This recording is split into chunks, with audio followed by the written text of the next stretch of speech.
राधे राधे। नमस्कार दोस्तों, हमारे चैनल भक्ति अमृत कथा में आप सभी का हार्दिक स्वागत है।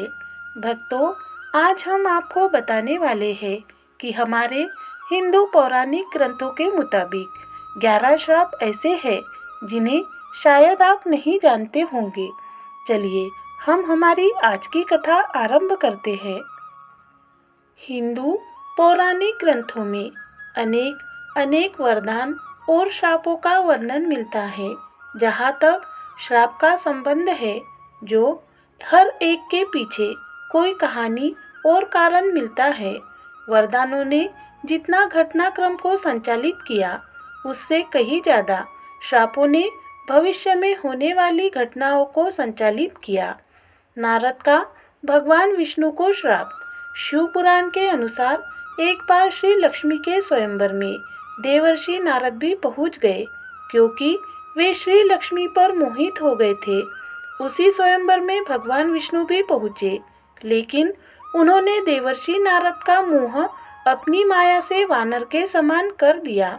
नारद को छोड़कर श्री लक्ष्मी ने श्री विष्णु भगवान का वरण कर लिया। जब नारद मुनि को इस बात का पता चला, तो वे भगवान विष्णु पर बहुत क्रोधित हुए और उन्होंने भगवान विष्णु को श्राप दिया कि जिस प्रकार तुमने मुझे स्त्री के लिए व्याकुल किया है, उसी प्रकार तुम भी स्त्री विरह का दुख भोगोगे। उनके श्राप के चलते ही भगवान विष्णु को राम अवतार लेना पड़ा और उन्होंने इस श्राप को पूरा किया। लेकिन श्री राम अवतार में भी उनको एक श्राप मिला।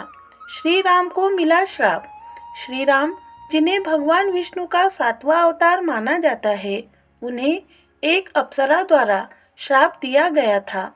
वह अप्सरा वाली वानर की पत्नी थी।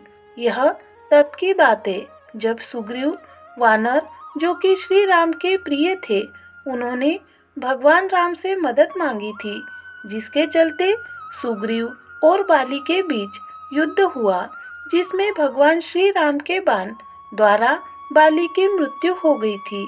बाली को छल से मारा गया जानकर उनकी पत्नी तारा ने श्री राम को कोसा और उन्हें एक श्राप दिया। श्राप के अनुसार भगवान राम अपनी पत्नी सीता को पाने के बाद जल्द ही खो देंगे। उसने यह भी कहा कि अगले जन्म में उनकी मृत्यु उसी के पति बाली द्वारा हो जाएगी। अगले जन्म में भगवान विष्णु ने श्री कृष्ण के रूप में जन्म लिया था और उनके इस अवतार का अंत एक शिकारी, जो कि बाली का ही रूप था, द्वारा किया गया था। गांधारी का श्री कृष्ण को श्राप। महाभारत के युद्ध के बाद जब भगवान श्री कृष्ण गांधारी को सांत्वना देने पहुँचे, तो अपने पुत्रों का विनाश देखकर गांधारी ने श्री कृष्ण को श्राप दिया कि जिस प्रकार पांडव और कौरव आपसी फूट के कारण नष्ट हुए हैं, उसी प्रकार तुम्हारे बंधु बांधवों भी नष्ट हो जाएंगे। आज से 36वें वर्ष तुम अपने बंधु बांधवों व पुत्रों का नाश हो जाने पर एक साधारण कारण से अनाथ की तरह मारे जाओगे। इसी कथाक्रम में एक और श्राप चर्चित है। महाभारत के मौसल पर्व के अनुसार एक बार महर्षि विश्वामित्र, कण्व आदि ऋषि द्वारका गए। तब उन ऋषियों का परिहास करने के उद्देश्य से सारण आदि वीर कृष्णपुत्र सांब को स्त्री वेश में उनके पास ले गए और पूछा कि इस स्त्री के गर्भ से क्या उत्पन्न होगा। क्रोधित होकर ऋषियों ने श्राप दिया कि श्री कृष्ण का ये पुत्र वृष्णि और अंधकवंशी पुरुषों का नाश करने के लिए लोहे का एवं भयंकर मूसल उत्पन्न करेगा, जिसके द्वारा समस्त कृष्ण कुल का नाश हो जाएगा। शुक्राचार्य का राजा ययाति को श्राप। महाभारत के एक प्रसंग के अनुसार राजा ययाति का विवाह शुक्राचार्य की पुत्री देवयानी के साथ हुआ था। देवयानी की शर्मिष्ठा नाम की एक दासी थी। एक बार जब ययाति और देवयानी बगीचे में घूम रहे थे, तब उसे पता चला कि शर्मिष्ठा के पुत्रों के पिता भी राजा ययाति ही है, तो वह क्रोधित होकर अपने पिता शुक्राचार्य के पास चली गई और उन्हें पूरी बात बता दी। तब दैत्य गुरु शुक्राचार्य ने ययाति को तत्काल ही बूढ़े होने का श्राप दे दिया था। बुढ़ापे में अब मृत्यु का डर सताने लगा तो उन्होंने अपने पुत्रों से उनकी उम्र मांगी। यदु को छोड़कर सभी ने अपनी अपनी कुछ उम्र पिता को दे दी। यदु के नहीं देने पर उन्हें श्राप मिला। कद्रु का अपने पुत्रों को श्राप। महाभारत के अनुसार ऋषि कश्यप की कद्रु व वीनता नाम की 2 पत्नियां थी। कद्रु सर्पों की माता थी व वीनता गरुड़ की माता थी। एक बार कद्रु व वीनता ने एक सफ़ेद रंग का घोड़ा देखा और शर्त लगाई। वीनता ने कहा कि ये घोड़ा पूरी तरह सफ़ेद है और कद्रु ने कहा कि घोड़ा तो सफ़ेद है लेकिन इसकी पूंछ काली है। कद्रु ने अपनी बात को सही साबित करने के लिए अपने सर्पपुत्रों से कहा कि तुम सभी सूक्ष्म रूप में जाकर घोड़े की पूंछ से चिपक जाओ जिससे उसकी पूंछ काली दिखाई दे और मैं शर्त जीत जाऊं। कुछ सर्पों ने कद्रु की बात नहीं मानी। तब कद्रु ने उन पुत्रों को श्राप दिया कि तुम सभी जन्मेजय के सर्प यज्ञ में भस्म हो जाओगे। अब हम जानेंगे नंदी जी का रावण को श्राप। वाल्मीकि रामायण के अनुसार एक बार रावण भगवान शंकर से मिलने कैलाश गया। वहाँ उसने नंदी जी को देखकर उनके स्वरूप की हंसी उड़ाई और उन्हें वानर के समान मुख वाला कहा। तब नंदी जी ने रावण को श्राप दिया कि वानरों के कारण ही तेरा सर्वनाश होगा।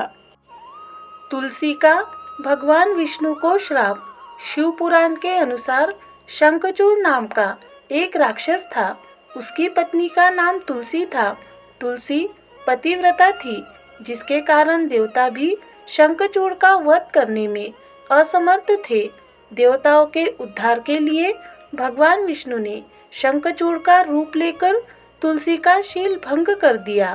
तब भगवान शंकर ने शंखचूड़ का वध कर दिया। यह बात जब तुलसी को पता चली तो उसने भगवान विष्णु को पत्थर हो जाने का श्राप दिया। इसी श्राप के कारण भगवान विष्णु की पूजा शालिग्राम शिला के रूप में की जाती है। श्रृंगी ऋषि का परीक्षित को श्राप। पांडवों के स्वर्गारोहण के बाद अभिमन्यु के पुत्र परीक्षित ने शासन किया। उसके राज्य में सभी सुखी और संपन्न थे। एक बार राजा परीक्षित शिकार खेलते खेलते बहुत दूर निकल गए। तब उन्हें वहां मौन अवस्था में शमीक नाम के ऋषि दिखाई दिए। राजा परीक्षित ने उनसे बात करनी चाहिए लेकिन मौन और ध्यान में होने के कारण ऋषि ने कोई बात का जवाब नहीं दिया। ये देखकर परीक्षित बहुत क्रोधित हुए और उन्होंने एक मरा हुआ सांप उठाकर ऋषि के गले में डाल दिया। यह बात जब शमीक ऋषि के पुत्र श्रृंगी को पता चली तो उन्होंने श्राप दिया कि आज से 7 दिन बाद तक्षक नाग राजा परीक्षित को डस लेगा जिससे उनकी मृत्यु हो जाएगी। महर्षि वशिष्ठ का वसुओं को श्राप। महाभारत के अनुसार भीष्म पितामह पूर्व जन्म में अष्टवस्तुओं में से एक थे। एक बार इन अष्टवस्तुओं में से ऋषि वशिष्ठ की गाय का बलपूर्वक अपहरण कर लिया। जब ऋषि को इस बात का पता चला तो उन्होंने अष्टवस्तुओं को श्राप दिया कि तुम 8 वस्तुओं को मृत्युलोक में मानव रूप में जन्म लेना होगा और 8वें वसु को राज, स्त्री आदि सुखों की प्राप्ति नहीं होगी। यही 8वें वसु भीष्म पितामह थे। ब्राह्मण दंपत्ति का राजा दशरथ को श्राप। वाल्मीकि रामायण के अनुसार एक बार जब राजा दशरथ शिकार करने वन में गए तो गलती से उन्होंने एक पितृ मातृभक्त श्रवण कुमार का वध कर दिया। उस श्रवण कुमार के माता पिता अंधे थे। जब उन्हें अपने पुत्र की मृत्यु का समाचार मिला तो उन्होंने राजा दशरथ को श्राप दिया कि जिस प्रकार हम पुत्र वियोग में अपने प्राणों का त्याग कर रहे हैं, उसी प्रकार तुम्हारी मृत्यु भी पुत्र वियोग के कारण ही होगी। श्री कृष्ण का अश्वत्थामा को श्राप। महाभारत युद्ध के अंत समय में जब अश्वत्थामा ने धोखे से पांडव पुत्रों का वध कर दिया, तब पांडव भगवान श्री कृष्ण के साथ अश्वत्थामा का पीछा करते हुए महर्षि वेदव्यास के आश्रम तक पहुंच गए। तब अश्वत्थामा ने पांडवों पर ब्रह्मास्त्र का वार कर दिया। ये देख अर्जुन ने भी अपना ब्रह्मास्त्र छोड़ा। महर्षि व्यास जी ने दोनों अस्त्रों को टकराने से रोक लिया और अश्वत्थामा और अर्जुन से अपने अपने ब्रह्मास्त्र वापस लेने को कहा। तब अर्जुन ने अपना ब्रह्मास्त्र वापस ले लिया, लेकिन अश्वत्थामा ये विद्या नहीं जानता था, इसलिए उसने अपने शस्त्र की दिशा बदलकर अभिमन्यु की पत्नी उत्तरा के गर्भ की ओर कर दी। यह देख भगवान श्री कृष्ण ने अश्वत्थामा को श्राप दिया कि तुम 3000 वर्ष तक इस पृथ्वी पर भटकते रहोगे और किसी भी जगह किसी पुरुष के साथ तुम्हारी बातचीत नहीं हो सकेगी। तुम्हारे शरीर से पीप और लहू की गंध निकलेगी, इसलिए तुम मनुष्यों के बीच नहीं रह सकोगे, दुर्गम वन में ही पड़े रहोगे। तो भक्तों, यह थे हमारे आज के 11 श्राप, जो कि आप नहीं जानते होंगे या फिर जानते भी होंगे।